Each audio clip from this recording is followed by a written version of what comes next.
So, if you already didn't know, Quiet on Set is a documentary series based on basically the Nickelodeon child stars that pretty much got abused when they were acting on those shows. It was a different time, so I think it was a little easier to go to and from a courthouse and not worry about Twitter that night or TMZ paparazzis being there. On the day of sentencing for Brian, I get to the courthouse. It was the most unbelievable thing I'd ever seen. His entire side of the courtroom was full. Full. There were definitely some recognizable faces on that side of the room. And my side was me, my mom, and my brother. Brian had been convicted, but getting all of this support from a lot of people in the industry, and yeah, I was pretty shocked. That is kind of crazy that knowing that all these people have his back and he's basically getting accused of assaulting. I don't even know if I can say that, but he's basically getting accused of abusing Drake here. And yet people are still showing up for this man, and even is going as far as writing letters just saying that he's a good man and whatnot, and trying to get him in the good graces of the judge. It's kind of insane. My mom got up, she had a statement. I wasn't going to address Brian. There was no reason to. I addressed my statement to everyone in the room. I looked at all of them, and I just said, "How dare you?" And I said, "You will forever have the memory of sitting in this courtroom and defending this person.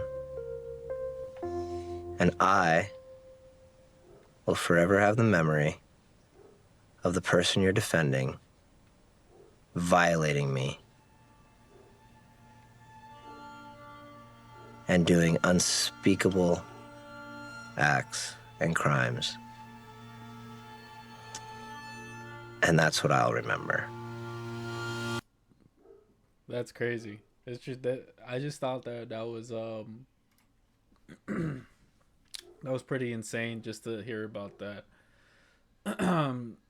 And even Dan went as far as going on another, what was it? Was it a video? Was it a podcast? I have no idea what it was.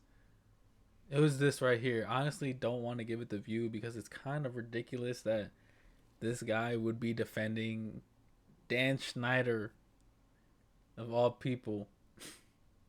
Like, it's just kind of insane to me. Okay. And another thing, Amanda Bynes.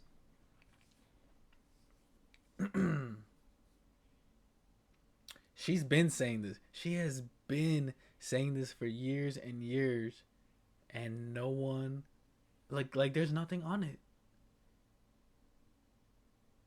There's literally like what happened to Amanda Bynes, what has happened. That's it. That's all people care about. It's kind of crazy that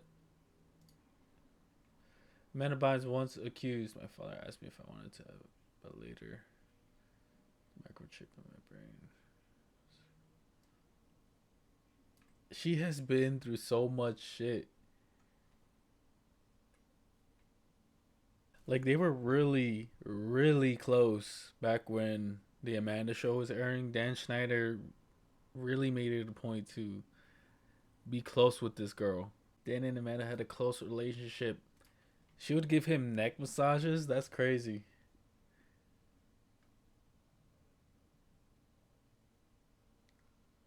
Bro, he was asking people for neck massages though. So it's different if he's asking for the neck massages from people that clearly work for him. Nonetheless, that they're kids, so they're obviously gonna they don't want to get in trouble per se, so they're gonna do it. So there was an incident between Amanda Bynes' parents. She goes to Dan Schneider for help. And she wanted to get emancipated. I write hat of spoons, and we get Hat of spoon. a hat of spoons. This is why I'm in Hollywood. Yeah. Eat your cereal, kids. Dude, why are you doing that, bro?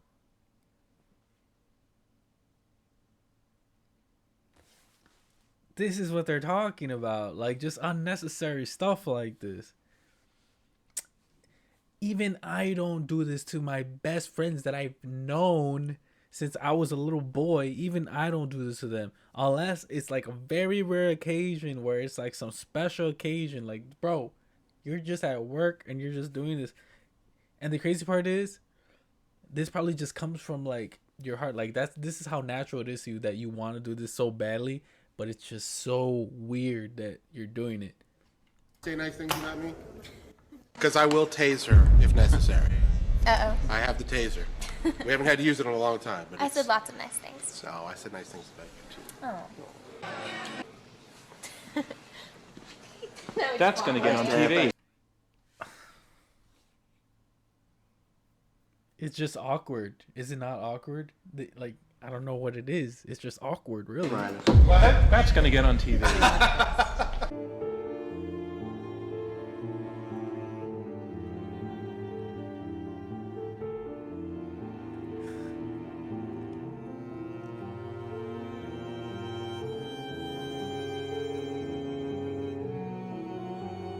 These videos made me so nervous. Why? Hey, everyone, say your name and get something. Just a little hand pop. Because you never know when you're doing it. Little man, I was like, what? You don't. You never know. Is this good on YouTube? I would. This better not be on the tube when I get home. This will. I would not put this on the This tube. on the tube? Why? When I lose my mind. You know what's gonna happen if I put this on YouTube. What? You have to. You know. I think that's more. You orange? Are you official orange from now on? Remember that episode of iCarly when this British guy came on the show and called everyone a Why? bunch of hobknockers? I swear you're all just a bunch of hop knockers. Hop knockers. I'm going. So I looked up what it meant on Urban Dictionary, and what is this show?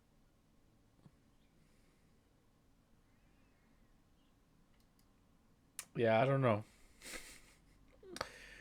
He's definitely weird, and that's just Dan Schneider. You hear scuttlebutt about the business and what you got to watch your kids and this and that. So I was very attentive.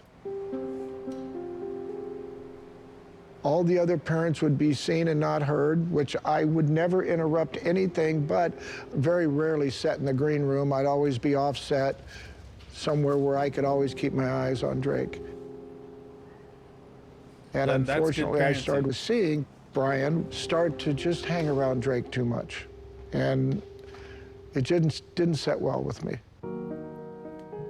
See, this is a parent, one that observes what's happening. Like, you know, obviously you can't monitor them every single moment of their lives, especially if you're getting shut out by the other parent. But at least he knows, like, he needs to keep an eye on him. Drake would be in the dressing room or something, and in would pop Brian and just touch Drake. You know, do things that, wait a second, what are you doing? Drake can put that on himself. And the thing is, this is in front of people. Then he'd maybe walk over to Drake and be feeding him some lines or whatever and put his arm around his waist, put his hand up on his shoulder and kind of run it down his arm and things like that. And this would happen routinely, was just always uncomfortable. Yeah, that's not something you should be doing with someone you're working with. So this next clip that we're gonna watch is Corey Feldman giving his opinion about the allegations on Brian Peck. He was a child actor that was abused. So as you can see here, he's named quite a few people. Wow. And Charlie Sheen is a big name. And he has been talking about this as well, but it just never...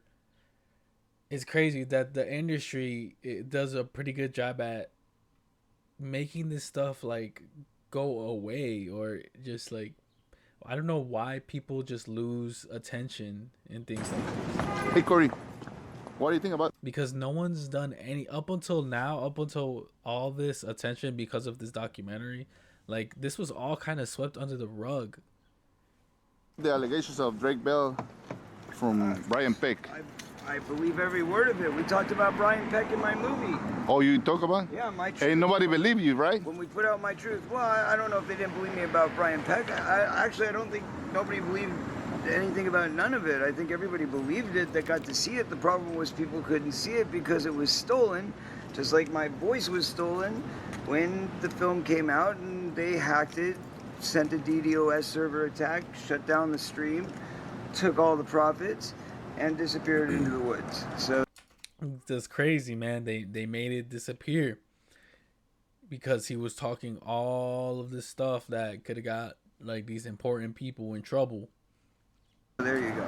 So I hope very deeply and dearly that this film is seen the way it's meant to be seen, and that it's, you know, streamed and the message gets out very clearly, because these monsters need to be stopped. They need to be stopped. And a guy like Brian Peck has been doing this for decades, and it's been reported widely many, many times over. He was a voice coach. Oh, voice coach? Dialogue coach on 2.5 Men. Come on. We all know this. Mm-hmm. Yeah, and after he was, this was all reported in my film, by the way, but after he was convicted for his crimes, he was told he could not be anywhere around children, and somehow he was given a job, but only if he did it in the star of the show's trailer, because that's much less scrupulous. Anyway. Corey, can I get a pic, man? Sorry. You mind if I get a pic with you, sir? Thank you so much, Corey. Oh, hey, can you get the... You mind doing the honor, sir? All right. Yeah, so apparently, even after Brian Peck only went to jail for a couple years, maybe. Like, he didn't really go to jail for that long. And even after he got out of jail, he lands a job at Disney. Like, how?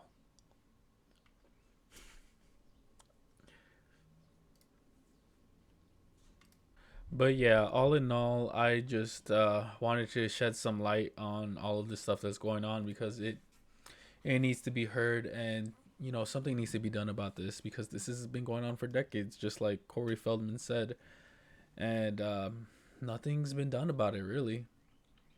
It's like the minimum, the bare minimum has been done to stop things like this. But now, like, it's good that this is getting the attention that it is. So if you haven't, definitely go ahead and check out the series. Right now it's got 4 episodes. I don't know if it's going to come out with more, but I think I heard that anyone that was on any of these episodes, they're all going to come back for one final episode. I don't know if that's the 4th one or the next one that's going to come out, but yeah, definitely go check that out. Hope you guys enjoyed this video.